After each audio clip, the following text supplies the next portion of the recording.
You okay? I'm just going to follow up on the immigration real quickly. Yeah. Can you comment on the impact of the Trump card and how much of that? Yeah, we have a thing called the Trump card. This has not been done before or thought of.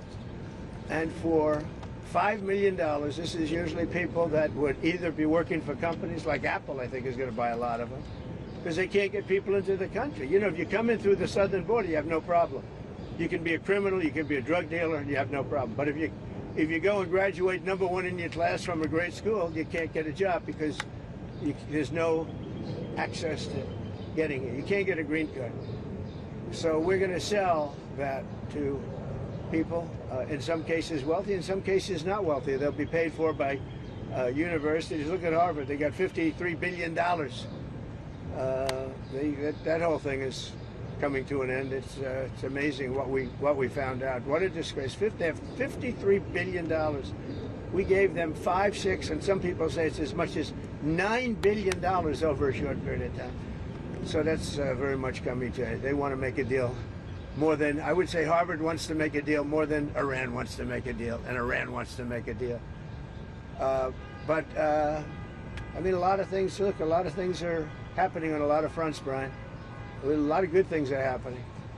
And frankly, you know, it's a little bit of a, as we used to say liberal, now they say progressive. I use the word liberal. Progressive's too nice a word because they're destroying the country. They're really destroying these liberal politicians are destroying our country. Look what they've done during Biden's 4 years. I mean, we're working on, I mean, so much of our effort goes to getting people out of the country that should have never been here in the first place.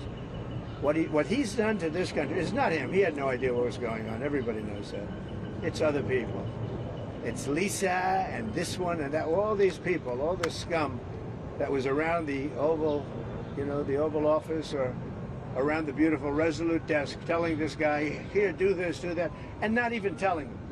They just go over to the Autopen and sign whatever the hell they wanted to sign. Because say what you want about Biden, he wasn't for open borders.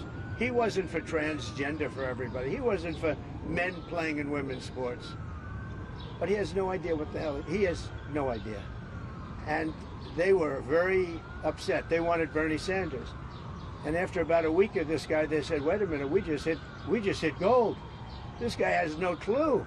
He'll do anything we tell him. And then they realized they don't even have to get permission. They just go up to the Autopen. That's a subversion. That's a takeover of our government.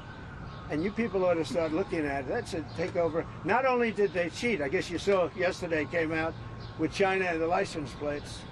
Tens of thousands of cards. They used those cards to vote on the second election, my second, the one 2020. Because as everybody here knows, I won that election by a lot. But the only good thing I can say is this is a much more historic term than I think I could have had as a second term. This is a much more historic election. And now we're going to put up a beautiful flagpole, and we're going to put up a flag. And I hope you enjoy it. And let's see how real people work. These are real people. You're not real people. Your job is too easy. Okay? Last one around, Mr. President. How tall is the flagpole? Close to 100 feet. Real quick on Pakistan, sir.